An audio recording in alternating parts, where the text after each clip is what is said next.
Well, good evening. I'd like to call this meeting of the Mayor's Neighborhood Safety Task Force to order. Will the recording secretary please call the roll? Christopher Storr. Marianne Downey. Here. Megan McGinty. Here. James Moreland. Diane Marlin. Here. John Roscoe. Teresa Nicholson. Here. Kathy Wallach. Here. Norma Linton. Esther Patch. Here. Clyde Walker. Jerry Merrill. Okay. I'd like to take this opportunity to introduce Kate Brickman. She will be taking Jolinda Ross's place as Executive Assistant to the Mayor and City Administrator effective March 19th. So Jolinda is going to be moving on to bigger, I won't say better things, but and I just wanted to express the city's appreciation for everything Jolinda has done for the past 19 years at the City of Urbana. And she has supported the Safety Task Force since its inception. So Kate comes to us from the Public Works Department, where she's worked there for about 12 years. Okay, approval of minutes from the previous meeting. Is there a motion? I move approval. Second. Say, moved by Esther Patt, seconded by Teresa Michelson. Is there any corrections? All those in favor, please say aye. Aye. All those opposed? Okay, that motion passes. Do we have anyone who wishes to address the Neighborhood Safety Task Force? We do have a couple of presentations later on. Okay. Seeing none, we have a couple of presentations. First up is Giovanna Di Benedetto. She's representing the Silverwater neighborhood and has been very active in that area recently. And Kathy, would you like to provide any further introduction? She's been very busy in that area, and we've definitely seen some improvement in what's going on there. So we're glad to have you here. Do you want Neil to come up and sit with you? Neil come up and sit with me. Neil is also one of the activists. So Neil and Giovanna, welcome. Thank you. Thank you for having us. So I'm going to start off with kind of what we've done this last. I've lived in the neighborhood for about a year and a half, and Can you pull your mic just a little bit closer to you? Will that help? that work? Is that better? Okay. Yeah, speak into the microphone. Okay. Okay, thank you. Here comes my sound guy. See, I know I brought him for a reason. Okay. So I moved into the neighborhood about a year and a half ago, and that's when Real Life Singles kind of took on the neighborhood. Because 2 weeks after I moved into the neighborhood, there was a gang shooting right outside my window, outside my children's window. So we in the last year and a half, the accomplishments that what we've been able to do, because there were 3 shootings that summer, just right on that corner of Silver and Water. This was 2016? 2016, yes, Okay. because 2017, I'll get to that in a minute because Okay. we're really proud of that. So in that year and a half, we started having weekly Sunday dinners that are open to the community, and we do have, that is a rotating group of people, it seems, that come in and out. And we also started a monthly prayer meeting that's open to the community just to spend that time focusing, because we are a Christian group that, God can make a change. So we've been doing that for a year and a half now. In that year, we had an ice cream social that drew about 50 people, and that was without advertising. We went out that day, put up signs, and had 50 people show up roughly. That was to kind of give us an idea for a couple of weeks later for what was deemed a block party, but I have been corrected several times by Neil that it really was more of a carnival. It grew too big to be considered a block and I think party. you guys, a few of you and Diane, you were there, and it was a lot bigger than we planned. But we estimate roughly 100 people came to that throughout the apartments and a few people from the houses. At that event, we also, raffles, and through a private donation, we raised $240 for Crisis Nursery and Courage Connections. From that, our church, and in response to your question to us, Diane, at the end of the block party was, what are you doing next? We did. I think my response was sleep. But we did get right to work, and we were able to sponsor a backpack drive for the Urbana kindergartners through Head Start. So over 30 backpacks were delivered for all of those kindergartners moving on to Urbana kindergartens that year. We held an open house at Christmas just to kind of get people talking in the middle of winter. We also held a food drive during the month of December. Our church graciously donated a few gift certificates from Myers to encourage people. And I think in the end I had 5 50-gallon things of food, something like that, in a matter of 2 weeks that we were able to donate to Courage Connections for their common food pantry, because that is an area that at that time they were struggling to keep filled for residents and stuff. So we were able to do that, and of course my towel, there we go. As a result, and then during that time we also were able to partner with Sam Smith through Cranart at the block party and the ice cream social. As a result, his Cranart is now involved in the neighborhood. We are one of their projects, I guess you would say, and also his Peace Project students at Urbana High School are actively involved in the neighborhood. They've held one dinner outside where they catered it. Well, they cooked the food, brought it in, and we actually had community discussions over, what people would like to see change, what can be done, and out of that, because it was in the fall, I want to say, but that's how we were able to kind of keep going through the winter, where even though violence comes down, everyone's isolated, and we were able to keep some communication going because of that. But as a result, I now meet with his students on a regular basis, and if we're doing a project, they help us out, and if they want to do a project, this kind of goes both ways. So, it's been a very busy year for us. Sam pointed out to me this last month that this was the first month, and we did have plans for February, just due to a family emergency. We could not follow through on them. And he goes, this is the first month since the block party that we have not done anything. And I went, wait a minute, we were busy before that. And I went, no wonder we're tired. We really were tired. But we were excited about what we accomplished. As a direct result of those things, there were no shootings this summer in Silver Water, none. And we're very proud of that. And I'm very proud of what God has done in a neighborhood that when I moved in there, the first words to me were, welcome to the ghetto, nobody cares about us. And to this day, that breaks my heart, because drug addict, abuser, nobody should feel that way, because when they feel that way, it just perpetuates the problems in the neighborhood. You have to give these people self-esteem. You have to give them something outside of their world to focus on. And we've been able to do that. We do have a lot of plans for this year going forward. Now that my family emergency is over and we can all focus again, for March, we are now working on, instead of doing an Easter egg hunt for the kids, we would like to do pictures for families. That is a big thing that I know I personally appreciated when people did for me. Families, most of these families, we can't even afford to buy our kids' school pictures, So to be able to set up something where they can come, bring their families, get their pictures taken, get at least one printout of it that they can then take to Myers or wherever, and have something like that for themselves. We just decided to do this. Like I said, we're just coming back from all this, so we are hoping to be able to do that sometime in March right now. So that's where we're off to for March.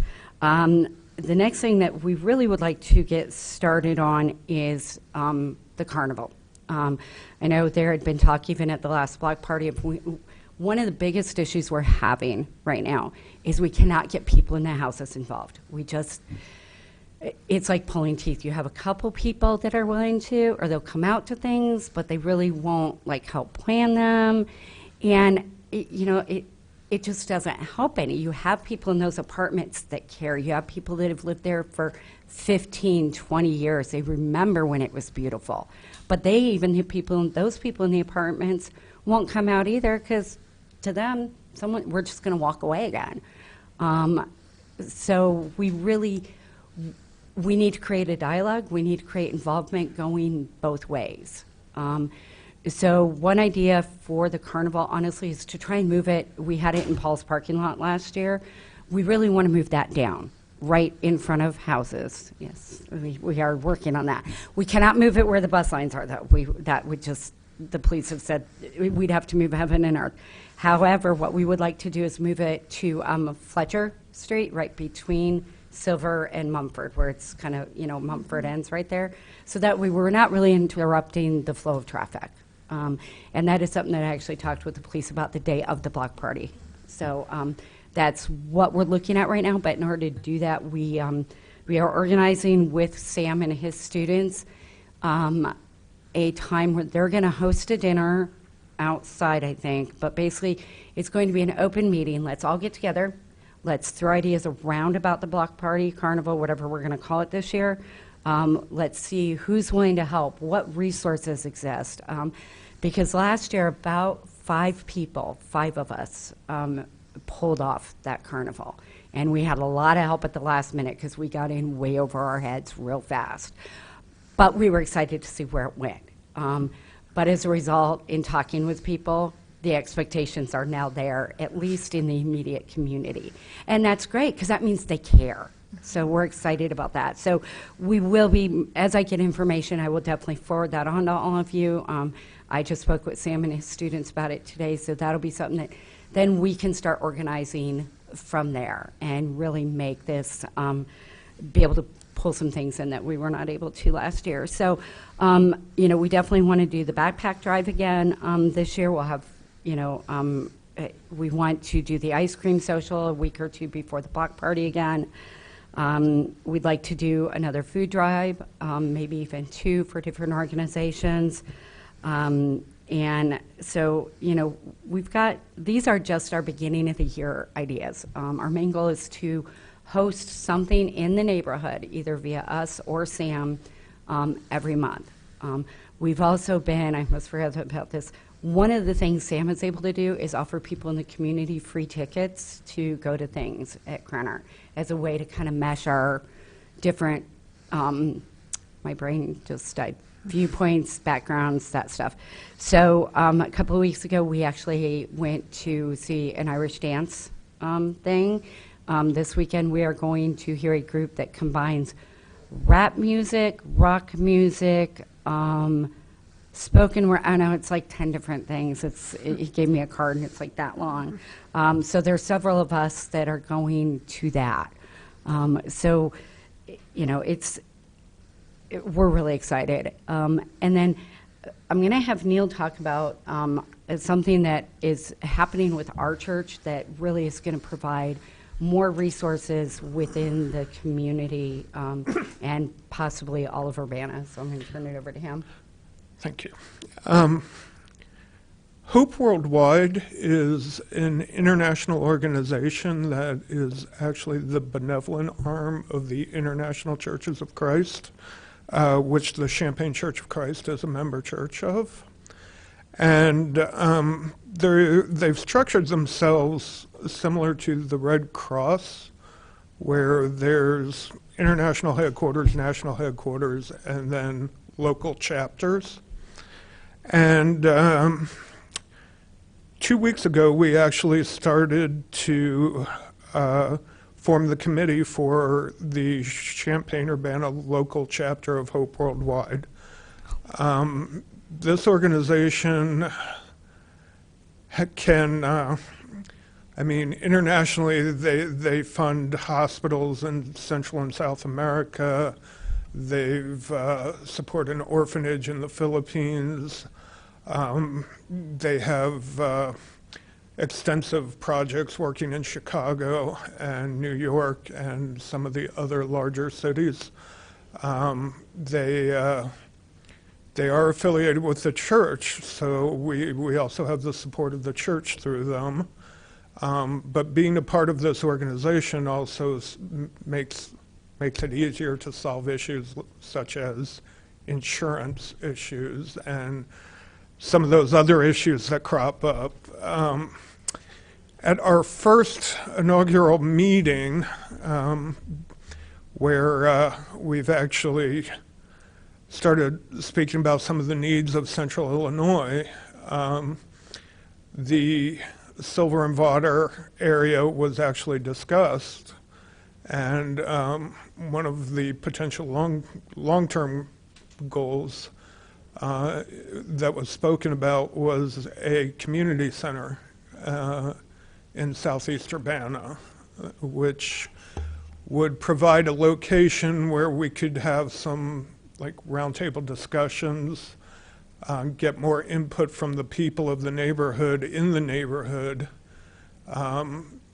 because one of the biggest things that I've noticed is that a lot of these people feel like they don't have a voice, or if they speak, they're not being heard, and therefore they don't try. So I feel that if we could set up more of these casual dinners and get the people's input right there in the neighborhood, there will be some ideas that are grassroots that will take off and would definitely affect the area.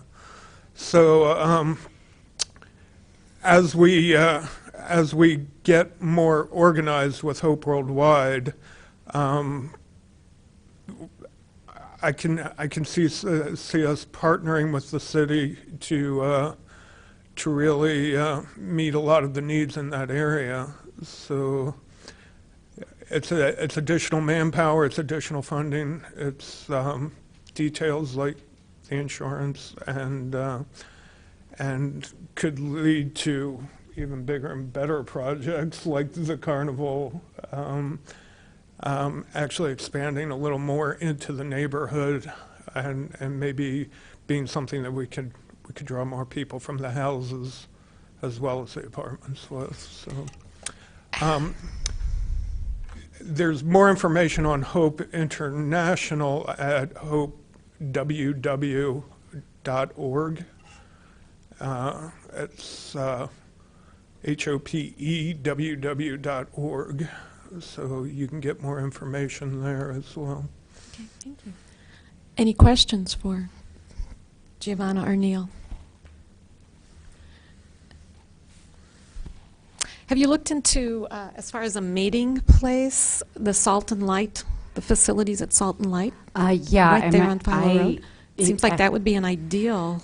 Yeah, that is something that I have to go up there tomorrow anyways. And they've been a great asset to the community already. I can tell you, I know the work that we're doing counts towards hours up there. So I know being on a fixed income myself, that is a saving grace, because every time I make plans to go up there, it doesn't happen. Because for those of you that don't know, I have a 5-year-old and a 2-year-old at home that I do all of this around. So, but I actually hear people talking about going to work now, because they go up there and they volunteer, but they're getting paid for it, even though it's store credit. We have drug addicts going to work. That is huge, you know?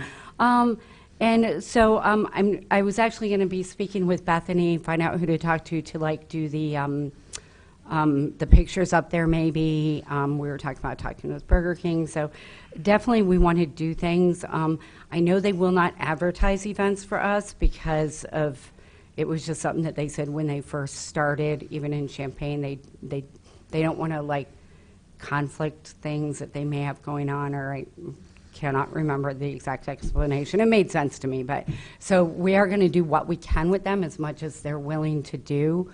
But I know that they're also limited on some things based on what their own rules are as far as things go. But I will be, like I said, we'll see what happens when I talk with them. So, Teresa? What is your involvement with condos along there because, Speaking to the microphone. your involvement with the condos along there, you know, they face those apartments on Silver, and whenever I go by there, I don't see anybody in or out of them. And then I think a lot of them have turned into rentals.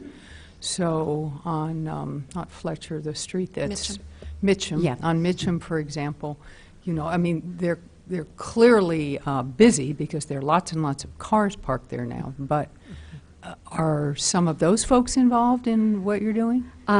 When we first started, our focus has been along, basically, we focus on a 2-block radius, is what we've tried to do. None of those people even came out for the block party. And the block party, we went door to door, we knocked on doors, we talked with people. I mean, and we've learned that's kind of the best way to go about things. You know, we've had people from over there commit to come to things and then never show up. Ironically, the last, I would say, 2 months, because I've had to look up when someone's asked me about police being down the road or something. Ironically, that's where I've seen a lot of the police activity the last few months. So I don't know if the dealers are just moving down. I'm not quite sure what's going on. I honestly haven't figured it out, because CPM properties right there are also a big, huge problem. And unfortunately, okay, I know how you guys feel about these landlords, and Paul and I have our issues too, but some things are improving. You know, I moved over to Bill's property, and it's 100% better than where I was. But CPM, they will not cooperate. They won't even let us in to hand out flyers. And so when you can't do that, you can't reach those people, you know. So we're really trying, and hopefully as we get more manpower from the high schools, students, we can create some time to maybe figure out when those people are home. With summer coming, maybe it'll be a little bit better, but those are a lot of rentals right now through Nev's group and Green Street. We haven't been able to put our finger on it yet. So hopefully someone will come up with some answers on that one. So. Well, there's some turnover in ownership there, so those policies may change, but we can find out. Okay, that Yeah. would be, keep us posted Okay. because I know Sam would like to stay up to date on that stuff too, because it really reflects what he's trying to get done. I know he has some summer projects coming up that he's talking about doing in the neighborhood too, so. Wonderful. His Any other goal- questions? His goal Sam's goal is basically to have a representative from each of the apartment buildings, and that would include the condos, that he can communicate on a regular basis with to further his projects too. So any information on those landlord changes would be great. Well, thank you very much. It sounds like you are building community We're trying. over there. And I'm glad I asked you what you were doing next. You know, it was an idea, honestly, that he had already had. We just were trying to get through this block party, so you guys know, that was a grassroots idea. That did not come from our group. That came out of that Sunday prayer meeting, and 5 other residents and us brainstorming. And they went, what if we had a block party? Wouldn't that be fun? And within a month, we not only had a block party, we had a carnival, and then we had this huge and so, I mean, people want to make a difference there. And they're the people that, not that anyone matters less, but you're talking about the people that are not drug addicts, that want to get help, that want to, or the drug addicts that want to get clean but can't get out. You just got to give them the time, and you got to treat them like a person. And when you do that, it's amazing what can happen. And we're also focusing on the domestic violence end of things over there too, because that was the big issue in the neighborhood this year. Instead of shootings, we had a rise in domestic violence. So that's our other focus now. So thank you for having us. So. Thank you very much. And I know the city public safety officials and community development officials have spent enormous amount of time and effort there as well. So Yeah, thank you we've very seen much. it, so. Thank you. Wow. Amazing. We have one other presentation tonight. Jeff Martin is going to be telling us about the qualitative survey work they've been doing. or that we will be engaging in with our Urbana Police Department. It's been a while, yeah. Okay, I will just, so I'm, And he'll be joined by Chief Sylvia Morgan. okay, well, fantastic, yeah. Didn't want to just, throw him up here by himself. Yeah, okay. Should I just go? go ahead. Okay. Go ahead. So I'm here kind of as part of a larger group project, and I was sort of turned out to be the person who showed up, so I don't really know exactly what you're expecting or what I can tell you, but I can tell you whatever you'd like to know. It's the mixed qual survey of the police community relationship in Urbana is the project I'm working on. I'm the qualitative research director, I guess. And So this is the survey that will be conducted as a part of the research grant that we got in conjunction with the University of Illinois. So I'm not sure, just so that they know kind of the basis of what the grant that we received through the university, and Urbana was a partner with them, and in order to I'm not sure I'm going to say it exactly right. You might have to give the name of Okay. the grant because it's yes. based on the hotspot policing and. it's infusing community policing strategies into hotspots policing strategies. I think there's only one use of the word strategy. So there's going to be a very innovative way of recalibrating the organization of policing that will be done by the professionals. And then I'm a researcher who specializes, I'm an anthropologist, and I study policing around the world. Actually, most of my research has been in China, believe it or not, but I moved back here a few years ago, and I study like police legitimacy and how people think about the police and think what the police are supposed to do. So most of my research has been focused on what happened in Taiwan when it became democratic. So I look at the connection between democratic political institutions and the ways that police and regular citizens interact. And now that I'm here, it seems like a very interesting question to pursue in my own backyard, sort of. I mean, I'm a Urbana resident, so this is kind of the first piece of research that I've done on American policing. So one of the things that one of the first parts of the grant, there's a lot of like kind of paperwork behind the scenes stuff going on now and moving toward the being able to go out into the community and do the surveys. Yes. And I think maybe just letting everybody know kind of how that's going to take place and Okay. the method that's going to kind of Excellent. be used for some of that. Okay, yes. So there's going to be two different kinds of survey research going on. There's going to be a quantitative survey done through telephone surveys, I believe, and that's being contracted out to the UIC Survey Research Laboratory, who has a lot of experience doing this. And this is a very standard way of measuring sort of community trust in policing. And so that's going to be done with all the that's going to be done very well. We're going to do a before and a after survey around an intervention in a year or two, and that's the quantitative people. And then I'm the qualitative person. My research associate is here. We're the qualitative team, and we have one other person who's not here right now. And so we are going to actually go out and talk to people. You get a different story when you talk to someone face to face than when they do. They do a phone survey, but we can't talk to everyone. We can only talk to a few people, but we're going to do in-depth interviews and figure out how people explain why they think what they think. And we're sort of starting out very loose. We're just talking to everyone we can. We've been talking to all the city councilors, and we'll talk to all the neighborhood watch people, and we'll go visit the churches, and we'll talk to all the community members.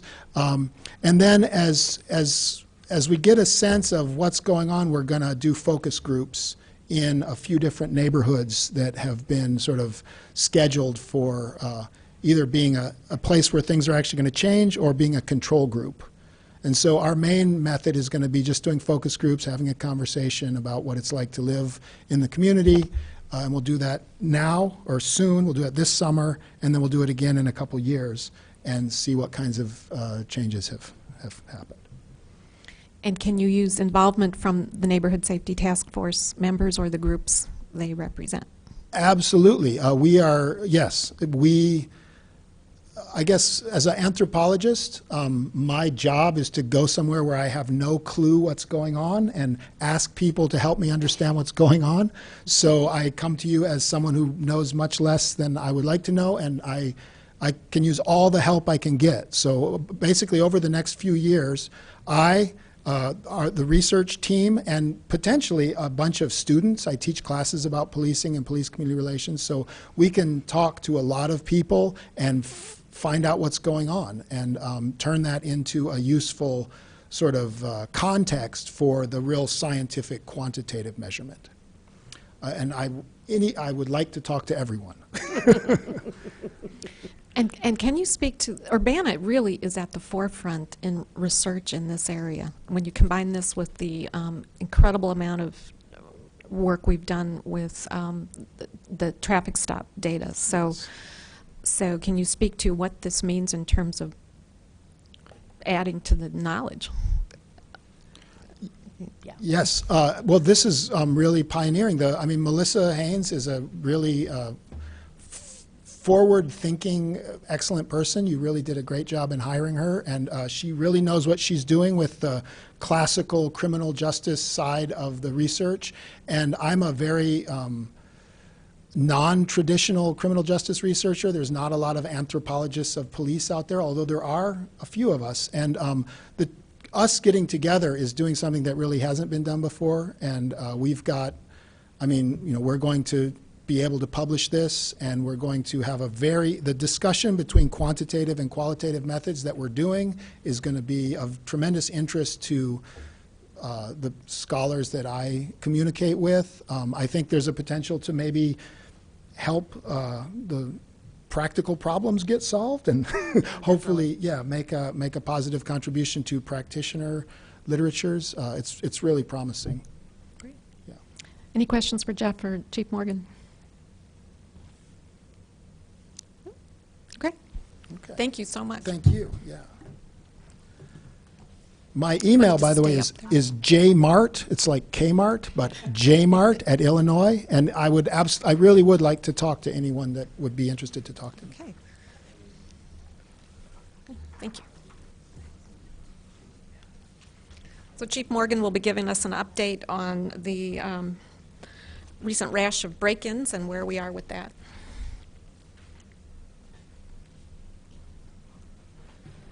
Okay, so what you have in front of you is just a real short rundown of some of the stuff that's been going on the last few months with residential burglaries. On the backside is a map, a heat map. I can explain that if you're not familiar with how a heat map works. So there's a little legend down in the corner. And so I'm happy to report, as the front of the sheet shows you, that there has been a sharp decrease in residential burglaries since we made some arrests a couple weeks ago. So that's very good news. One of the things that I've been saying everywhere I go is how much we need people to kind of be our eyes and ears and help us out and look for things that are suspicious, or even you're not really sure why they're suspicious, but it just kind of like raises the hair on the back of your neck kind of thing, and just call us about that. Sometimes it's somebody innocently doing something, like we've unfortunately had a lot of people from a particular landscaping company going around the neighborhoods and knocking on doors late in the evenings.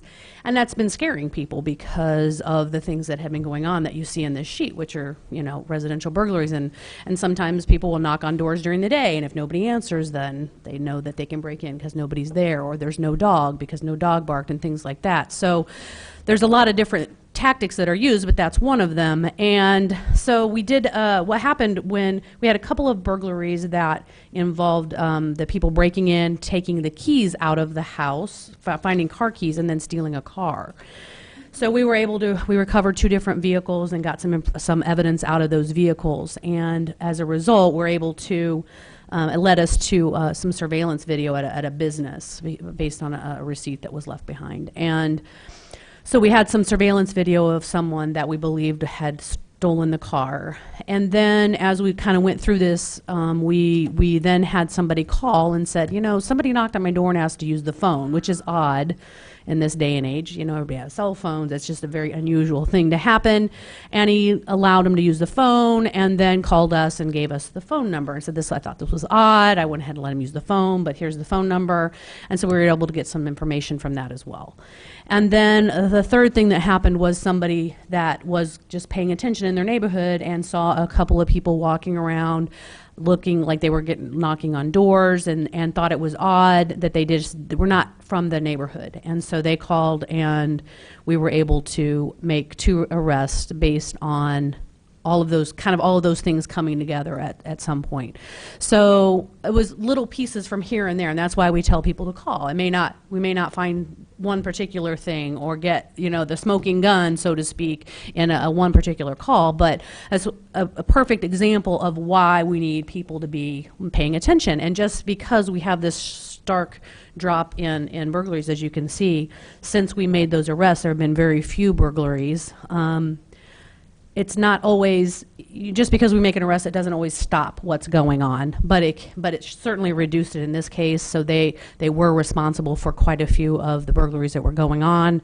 But at any given time, there can be somebody that is, going around trying to do burglaries and get things, especially vehicle burglaries. But it's just important at all times to just kind of be aware. The police are trained, obviously, to look for things that are suspicious, but, a general public not necessarily maybe pick up on certain things that are suspicious, but just being aware of your surroundings and knowing your neighborhood and those sort of things, and calling when something doesn't seem quite right is helpful to us in trying to solve these things, because we can't be everywhere, obviously, all the time.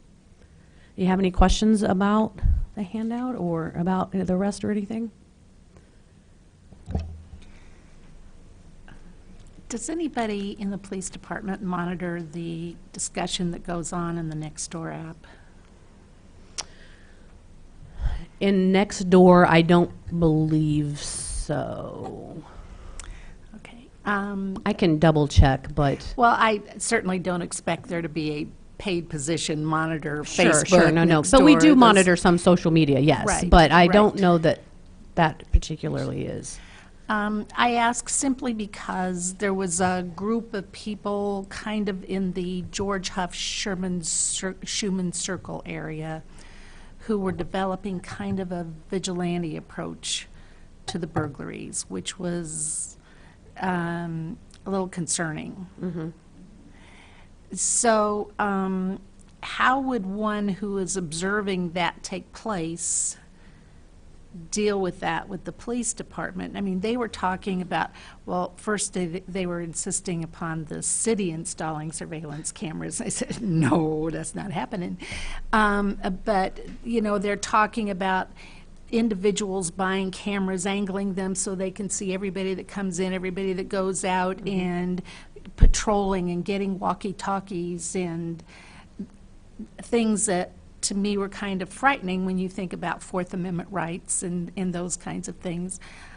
So I went and drove the area, and there are no streetlights in this particular area. There were so few houses with outside lights on, I was appalled.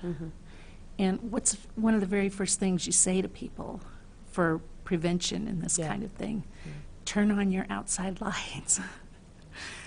But so I guess my question is twofold. Here's this discussion going on, arranging these groups, which is kind of how the people along Washington Street in Champaign attacked their prostitution issue 20 years ago or so. But then they're also, I don't mean to offend anybody in that area, but they were leaving out one of the basics in crime prevention: turn on your outside lights. So, I mean, it seems like that would be a perfect opportunity for, us to get in touch with somebody that's involved in that conversation and say, hey, can we come out and talk to you? Sounds like a neighborhood watch to me, maybe needs some guidance. And so that would be a perfect opportunity for us to, if we were able to, and again, I'm not sure how Nextdoor works, so I'm not really sure I can speak to specifically to that, but if someone were to let us know that was going on, if we did not know that, then maybe we could try to get in contact with somebody in the area and say, hey, can we come out? Can you get a group together? We can give you some tips and things to do and stuff like that. And, having people walk around in the streets and stuff when you have a problem going on isn't necessarily a bad thing. but how you go about doing it is probably something that you would, maybe need a little direction on. So, unfortunately, a lot of burglaries happen during the day as well because people aren't, even though it is light, a lot of people are at work. But in any given neighborhood, I guarantee there's somebody at home, whether it's a stay-at-home mom or someone that works afternoon shift or night shift or something that's there during the day that, that can kind of help, watch out for things and stuff. So that's kind of the message we've been trying to, spread, I guess, as far as that goes. Well, I did suggest the formal neighborhood Yeah. watch, and as I understand it, somebody finally did pick up on the message, and Okay. and they did contact Lieutenant Fitzgerald. So Good. hopefully Yeah, that's been that would taken be care of. the best thing to do, I think. And lock your car doors. And lock your car doors. I say it all the time. Keep your garage door down. Yes. Well, yeah, lock all your doors. Yes. Any other questions? Okay. Thanks, Sylvia. Yep. Reports from neighborhood groups. Should we, anybody want to go first? Wuna? Yeah, actually, I'm not representing Wounded here, but since I'm from, I hadn't planned anything. I know we had, an armed robbery outside my building. Was that a month ago? I forget. But I don't know. I haven't heard anything very specific on the list as far as anyone upset about specific crimes. I guess everyone's just concerned about crime in general. But other than that, I have nothing to report. Suna? It's all good. Thanks to the citizenry and the Urbana Police Department. It's all good. Knock on wood. This doesn't have anything to do the neighborhood group, but I thought the newspaper had a really nice article about the investigative process that the Urbana police went through, to find these robbers. I thought that was great. I mean, it was great explanation and great PR for a great police department. Well, it was great detective work and great community collaboration, and it takes both. It really does. Anything else? It's all good. Okay. Megan? Our neighborhood looks great these days. I've actually had folks from different school buildings come up to me and go, "What is going on in that King neighborhood?" Because with the new housing that's going up, we don't have anywhere near the foot traffic that was concerning. We don't have, the new houses. The folks are much quieter. We don't have a lot of transient people living. We Can you did speak have. into the microphone. Oh, I'm sorry. We did have some, what I thought was shooting. There was an awful lot of police activity sometime within the last 3 or 4 days. Was that anything major or? I'm not sure I can answer that right now. I don't, off the top of my head, I don't know what that was. Okay. But other than that, yeah, it's really quiet, except for people never seem to want to stop at four-way stops in my neighborhood. Everything's good. Every neighborhood. So Yeah. when you talk about new housing, are you talking about the Habitat houses? Yeah. Okay. It's been Absolutely. a very successful program the city has had with Habitat. And we're about to build the 50th Habitat house in Urbana this summer. Where? Do we know where? I think it's on there's 2 lots on Breslin. That's one of those 2. Okay. I can't even keep up. I can't even keep up with, they go up so quickly. The ones that went up on Church, I just turned around and they were there, and I drive by there every day. And they work very hard, and the families are genuinely grateful. I'm going to be meeting with the person from Habitat when she comes back from El Salvador, and hopefully we can work together to get a little bit more community involvement working together. So. Wonderful.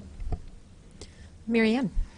I only want to say that I know our neighborhood has been really concerned about the burglaries, and it's dominated the Facebook page that is shared, and just a lot of anxiety about it. So I think this is going to be very good news that will be very well received by our neighborhood.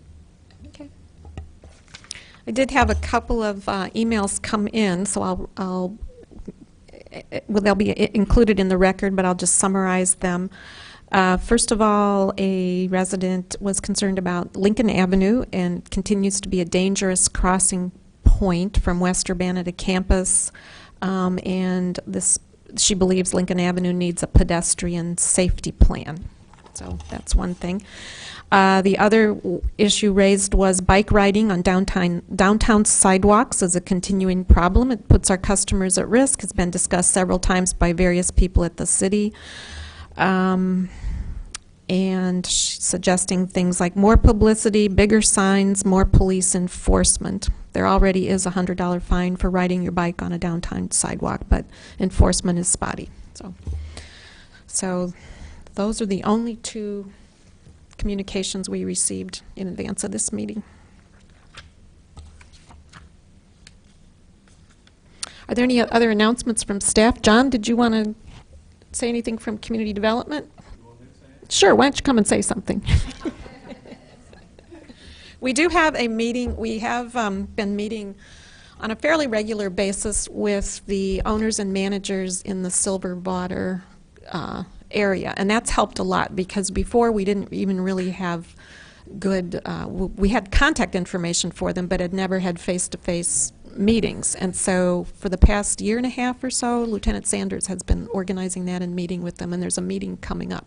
Yeah, typically that's held quarterly. Okay, yeah. And if it's needed more often, then we can do that. This is John Schneider, Community Development Manager. One of the things I wanted to point out was we've been working closely with the developer of Aspen Court, and I don't know if anybody's noticed they have a fence they've installed to limit access. They're going to install a similar fence on the Ivanhoe Way entryway, so it'll basically close off that entryway. There'll be a gate for emergency personnel, and people who live there will have access using a key fob. But until they get it completely rehabbed, that's their controlling access that way. They have been requesting information about permitting, so that means that they're going to be submitting plans fairly soon to completely remodel all those units. They're going to add, I think, 2 completely accessible units in the where the lower level. They're like duplexes on the southeast, right off Ivanhoe Way. They're like single stories. They're going to change those, convert those into accessible units. And so it's a pretty ambitious project, and they got their financing in order. So I think all they have to do is get their construction plan approved by they got Illinois Housing Development Authority tax credits, so they have to go through that process. They've already gotten the tax credits. They just need to get their construction documents approved and all the documents signed and things. So that's where that is. And an update on the corner of Goodwin and Hill Street, the house on Hill Street at 1118 Hill. We just signed the contract today for demolition of that house. So what happened was we had Jason Rector owns Rector Rentals, and he is remodeling the building on the corner. He's going to put his office in there, and he bought both properties, and then he sold the single-family home that's really deteriorated to Habitat for Humanity, and we're assisting them in the demolition. So there's going to be another Habitat house going in there. And then I guess since the last time we had a ribbon cutting at Highland Green. The multifamily, it's a mostly single-story development on Kerr Avenue, adjacent to Crystal View Townhomes, and it's actually owned and operated by the same developer in concert with the Housing Authority, and they receive city assistance. But that's quite a nice development. They have, I believe, it's 8 units for reserved for veterans. So that was part of their package when they presented it for their tax credit application and things. So I think that's about it. Can you talk about the CDBG changes that's right. and the home funds that TWG isn't going to be using? Well, the target area, when HUD provides funding, the Community Development Block Grant funding, they have a designated target area, and in years past, they basically told us what the target areas are. Now, they give us more, more current information so we can do an assessment of it. In the American Fact Finder, our staff went in and found that the area near Learman in that neighborhood qualified as a low-income neighborhood, which meant which means that we'll be able to invest some community development block grant funds in the infrastructures. In the infrastructure, there's a desperate need for lights along Kinch Street. Also, there's a pathway, sidewalk, or maybe, hopefully, if we can afford a multi-use pathway, but right now it's a sidewalk that we're planning for along Philo Road to connect to the corner of Washington. And we're also talking with TWG about the connection. There's a lot of foot traffic between Aspen Court and Philo Road, and they basically, if you put a fence up, people that want to get through there, they just tear a hole in the fence and keep going. So I think TWG is looking at methods to do that, so provide a connecting path for that area over to Philo Road and Washington on the corner. But the addition of that, the only thing about the home funds is TWG doesn't know that they'll need home funds. If they don't, so that's still, if they don't, we Okay. have other projects that we could allocate, like rental rehab, possibly in the Silver Water area. So there's a lot of demands, as you know, for our funding, and but we're looking at the best use of the funds, most effective in the neighborhoods that need the most. One of the things that we also discovered was part of HUNA, and we talked to Dennis Roberts about this, Councilman Roberts, that part of HUNA had qualified as a low-income area for many years. Well, that no longer qualifies because of the, it has to be at more than 51% of low moderate income households. So our staff did a special census of Learman area. In addition to the information we had from the census, we're able to at least we're going to be focusing on some improvements in the Learman neighborhood. So. Esther? I'm curious, how much community development block grant and how much home money is Urbana getting this year or next, approximately? Well, I can tell you that the home money has gone down significantly That's why I from when asked. we first started doing it. It's for the entire home consortium, I think it's in the $670,000 range. Wow, it used When to be a originally, you million. probably remember, it was 1.2 million, so Yeah. it's almost in half of what we've started Right. out with. And how about CDBG? And the They slashed that CDBG, I too? believe, I haven't looked at those documents in a while. I think it's in the $260,000 to $280,000 range. And I think there is a proposal to eliminate it completely again. Yep. So- so- There always has been. I remember when I started this business, somebody told me they're going to get rid of that program. Well, yeah, so they keep trying, but the CDBG program has such a good impact on neighborhoods. We use a lot of the funding for acquiring properties and clearing them and conveying those properties to Habitat, and we talked about how Habitat has made such a great impact on one neighborhood, but basically citywide it's had a good impact too. And Habitat's looking at expanding their model into housing rehab too. So That would help. so there's that possibility. We won't have to be tearing down houses; they can remodel them. Excellent. Any other questions for John?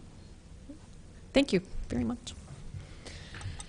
Well, our next meeting date is scheduled for May 23rd, 2018. Thank you all for coming. This meeting is adjourned.